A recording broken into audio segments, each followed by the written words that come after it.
Come with me to the Ed Mervish Theater to see Peter Pan the Broadway musical, but not really because I already went and you weren't there. I have a lot to say about this production, but I'm going to open with this. Bring your kids to this show. This musical has been a rite of passage for theater kids for over 70 years, and this is a quality production full of theatrical magic that needs to be seen live. From Tinkerbell darting around the stage to Peter's shadow to the swashbuckling to the flying. Okay, the flying sequence might be one of the most magical things I've seen on stage in my life, but I'm getting ahead of myself. Quick merch check. Hoodies, shirts, socks, lots of Croc merch, but of course, I got a magnet. Okay, let's talk about this show. This is the new adaptation of the musical that was live broadcast on NBC in 1960 starring Mary Martin, which I personally believe is one of the most underrated golden age musicals. It had a second life in the 90s with Kathy Rigby, and this touring production is the latest iteration. There's a lot to love about this production. The direction is inspired, the orchestrations are exhilarating, the choreography, it's on point, but the most significant thing about this production is the new script by Larissa Fasthorse. And full disclosure, I am an above average Peter Pan fan, and I'm a bit of a purist, so yes, I do have complicated thoughts.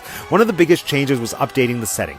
Rather than Edwardian England, this production takes place in modern-day America. I was on the fence about this choice, especially when the show opened with Wendy trying to go viral on TikTok, but really it works well. There are a few contemporary flourishes, but the characters remain largely unchanged, and the most beautiful portions of J.M. Barrie's dialogue remain untouched. It was almost like watching a modern dress production of a Shakespeare play. I think Larissa Fasthorse did a stand-up job maintaining the best parts of Peter Pan while effectively adjusting the historically problematic parts. She added some expanded lore surrounding Tiger Lily. I think it's all genius. I did have two minor qualms with the new script, one being that Mr. Darling's character was significantly softened and the conflict with Nana the dog was fully cut. In my mind, if there's no argument between Mr. Darling and the kids in scene one, then there's less of a reason for them to want to run away, and then having the same actor reappear as Hook later is less interesting. This new script also cut the scene that had Peter's line to die would be an awfully big adventure, and we don't have time to get into it now, but I feel like cutting that line is like cutting To Be or Not to Be from Hamlet, you know? It's a one-sentence précis of the heart of the entire play. Speaking of the heart of the play, Aubrey May Rubel was absolutely outstanding as Wendy. I've always said Peter Pan is the title character, but to my mind,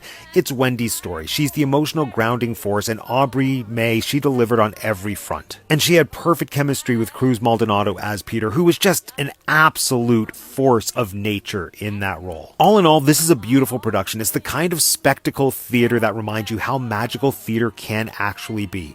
I'm giving it 3 3/4 teacups out of 5, just because I'm so particular with my Peter Pan adaptations. If I was less pretentious, it would be an easy 4 out of 5. But anyway, see it. Bring your kids.